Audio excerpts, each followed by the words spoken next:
ప్రైజుల్లాహ్. మన ప్రభువును రక్షకుడును యేసుక్రీస్తు వారి పేరిట మీకు సమాధానము ప్రకటింపబడును గాక. ఈరోజు ఈ సందేశము, ఈ అంశము ఏమిటయ్యా అంటే, ఏమండి, కొందరు అబద్ధ ప్రవర్తలు, అబద్ధ బోధకులు, అంటే యెజబెలి స్త్రీ యొక్క భక్తులు ఈనాడు కూడా ఉన్నారు. ఆనాడు మరి ఓల్డ్ టెస్టమెంట్ లో ఏలియా 5 ప్రవర్తనని పట్టుకొని వధించినప్పటికీ వారిలో ఉన్న ఆత్మ ఈనాడు మన తరములో కూడా చూస్తున్నాం. ఈ యొక్క యెజబెలి స్త్రీ యొక్క ఆత్మ ఈ తరములో కూడా పనిచేయటము చూస్తున్నాం. అంటే ఉపమాన రీతిగా చెప్తున్నానండి. ఇక యెజబెలి స్త్రీ ఆత్మ రావటానికి లేదు, అది తీర్పులోకి వెళ్ళిపోయింది. కానీ కొందరు జీవితాలను మనం చూసినప్పుడు మరి భూమి మీద 2 విశ్వాసాలు ఉన్నాయి. అంటే క్రైస్తవములో 2 విశ్వాసాలు ఉన్నాయి. ఒకటి అబద్ధాన్ని నమ్మేది, మరొకటి సత్యమును నమ్మేది. ఒకటి సత్యం వైపు గలమెత్తేది, మరొకటి అబద్ధాన్ని నమ్ముతున్న అబద్ధ మోసం చేస్తూ అబద్ధ ప్రవర్తలు జీవితాలు. ఒకటి సత్యము, రెండోది అసత్యం. ఈ అసత్యములో ఉన్నది బయలు ప్రవర్తనలు ఏదైతే చేశారో, విగ్రహాలకు అర్పించిన దాన్ని, విగ్రహారాధన ఏదైతే చేయించారో, ఆనాడు యెజబెలి ఏదైతే చేయించిందో, ఆనాడు యెజబెలి యొక్క పిల్లలు ఈనాడు కూడా ఉన్నారు. ఎందుకంటే ఈనాడు చాలా వరకు దేవుని సువార్త ప్రకటింపబడుతుంది.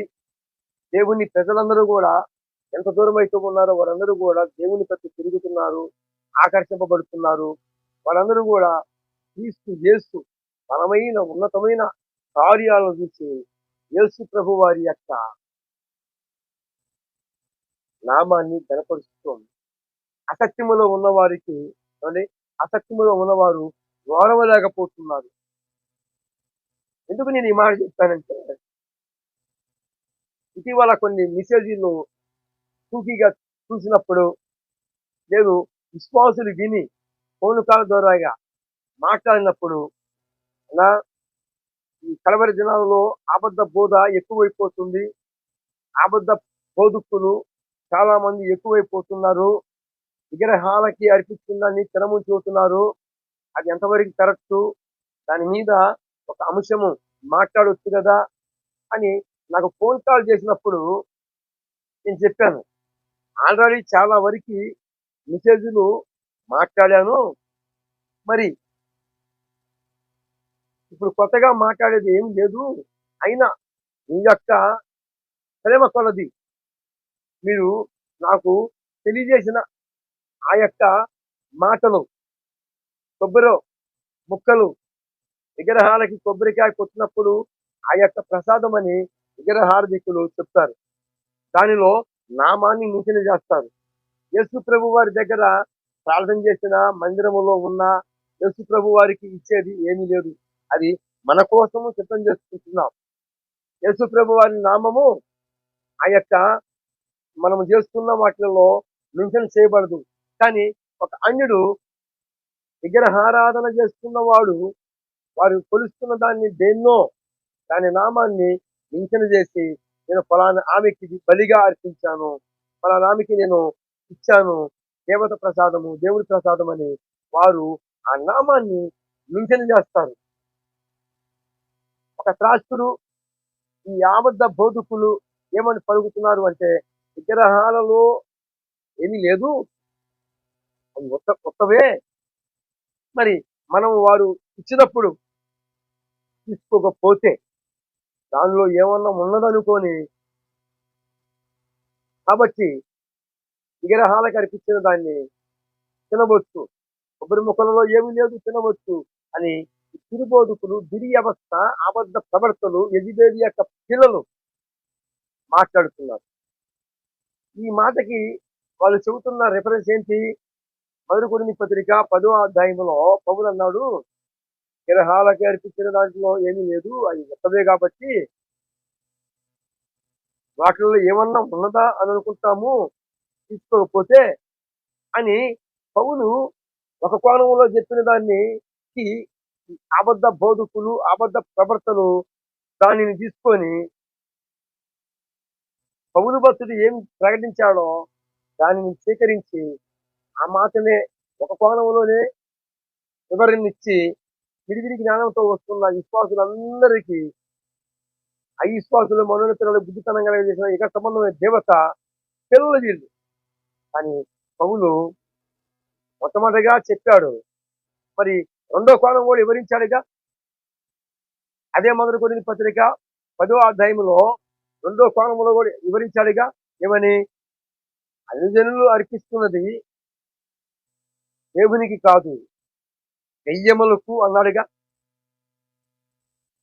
అన్యజనులు అర్పిస్తున్న బలులు దేవునికి కాదు, దెయ్యములకు అర్పిస్తున్నారు. కాబట్టి దెయ్యములకు అర్పించిన వాటిని మనం ఎలాగ స్వీకరిస్తాం?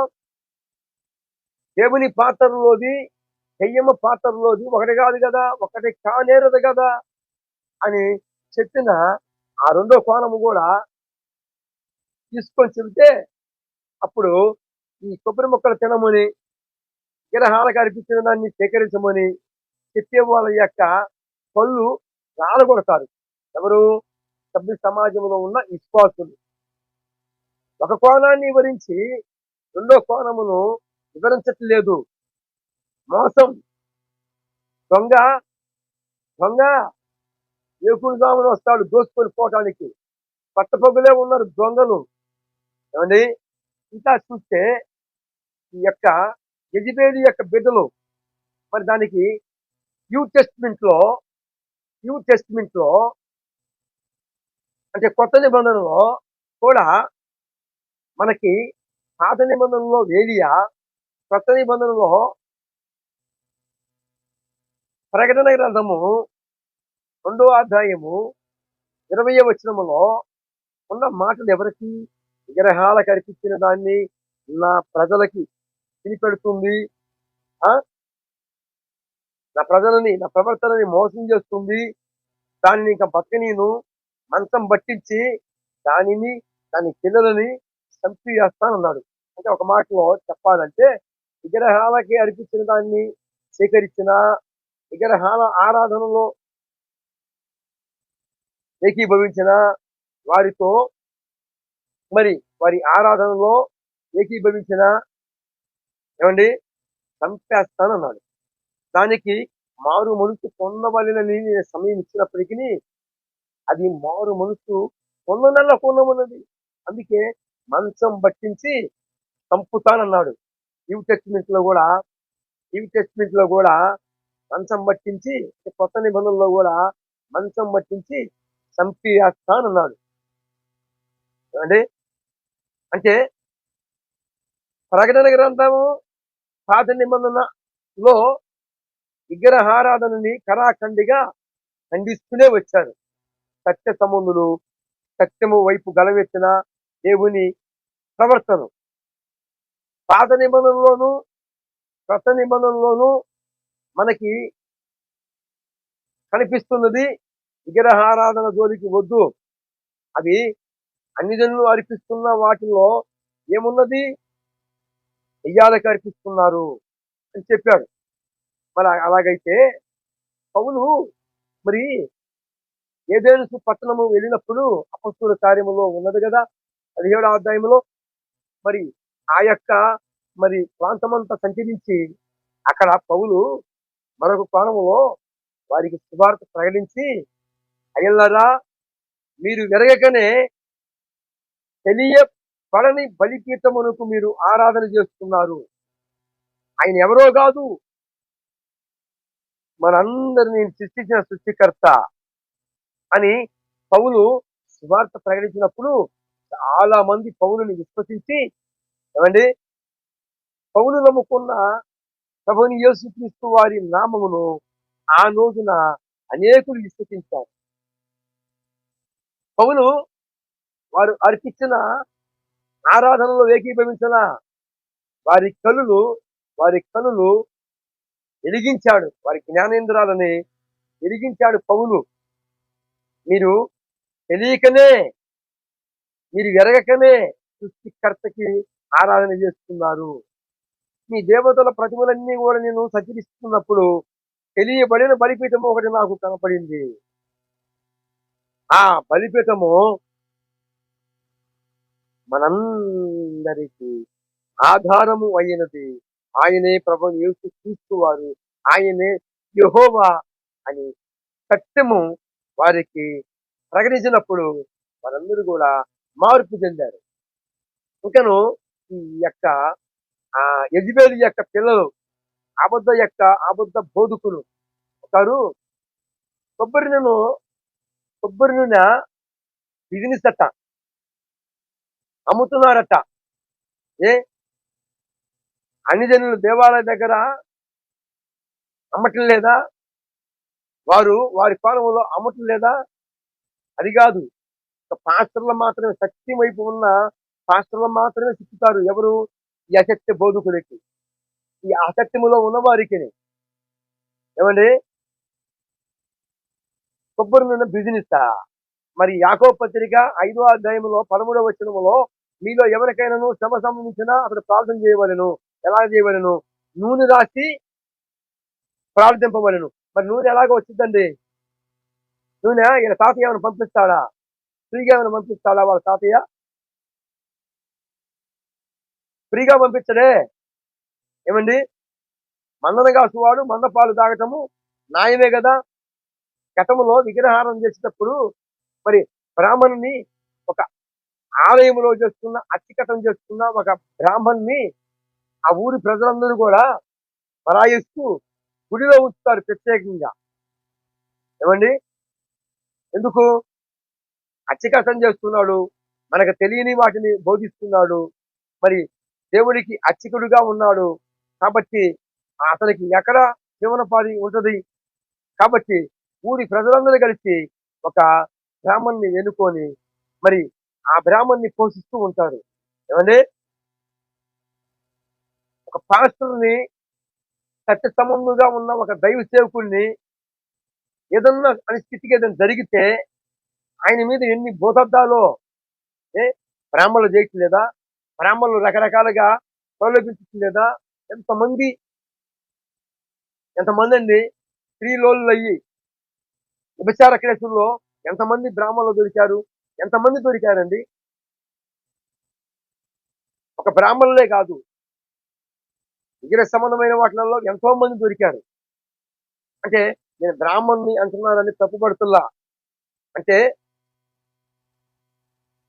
ఇవి దొరకరు, ఇవి దొరకవు. యేసు ప్రభు వారిని నమ్ముకొని సత్యం వైపు పోరాడుతున్న వ్యక్తులు మాత్రం దొరుకుతారు వీళ్ళ కళ్ళకి. మరి నూనె రాసి ప్రార్థన చేయమన్నాడుగా, మరి నూనె ఎక్కడి నుంచి వచ్చింది? అదేమంటే ఒలీవా నూనె. అది చాలా కాస్ట్లీ. అది తెలిసిన ఆ ప్రాంతం వరకే, ఆనాడు ఆ ప్రాంతం వరకే సరిపోయింది. మరి అలాగంటప్పుడు నువ్వెందుకు కొబ్బరి నూనె వాడుతున్నావు? కొబ్బరి నూనె మరి ఫ్రీగా తీసుకోవచ్చు కదా. ఏమండి? బైబిల్ కరాఖండిగా చెప్పిన మాట ఏంటంటే, మీలో ఎవరికైనా శ్రమ సంబంధించినా అతడు సంఘ ప్రార్థన పిలిచి, అంటే దైవజనుని పిలిచి అతని చేత సంఘ ప్రార్థన అంటే ఎవరండి? సంఘంలో ఉన్న పెద్దలు కాదండి. మళ్ళీ అదొక కోణము, మళ్ళా ఇక్కడ అంశం మారిపోతుంది. సంఘ పెద్ద అనగా సంఘాన్ని రీడింగ్ చేస్తూ, నాయకత్వం చేస్తూ, కాపరిగా ఉన్నవారే సంఘ పెద్ద, దైవ సేవకుడు. పిలిచి నూనె రాసి ప్రార్థన చేస్తే ఆ రోగి బాగుపడతాడు, స్వస్థతను నొందుతాడు, ప్రభు చిత్తమైతే. కాబట్టి ఈ యొక్క యెజబెలు పిల్లల మాటలు, బోధనలు నమ్మవద్దు. యెజబెలు పిల్లలకి ఏంటి? కనువిప్పు కలగాలి. విషానికి విరుగుడు ఇస్తున్నాను. కాబట్టి ఆయా ప్రాంతాల్లో ఉన్న ప్రతి ప్రజలందరూ కూడా ఈ పునరుద్ధాన దినమున, ఈ ఆదివారమున అందరూ గమనించండి, గుర్తుపట్టండి. ఈ యొక్క దురి వ్యవస్థని తరిమి కొడదాం, తరిమి కొడదాం. యేసు క్రీస్తు వారి పేరిట నా 2 చేతులు జోడించి చెప్తున్న మాట ఏంటంటే, సత్యం వైపు గలవెత్తండి.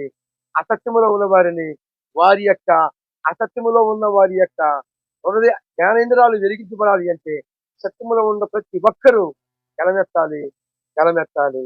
ఒక తాడి ముందుకి రావాలి.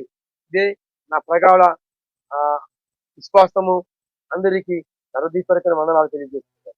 ఈ ఆదివారం రోజున ఇజ్రాయేలు యొక్క పిల్లలకి కనువిప్పు కలిగిందని నమ్ముతున్నాను, విశ్వసిస్తున్నాను. మనకి ప్రభువారు ఇంకా సత్య మాటలు పరిశుద్ధాత్మ దేవుని యొక్క సాయుధమును మనకి సహాయము చేయను గాక.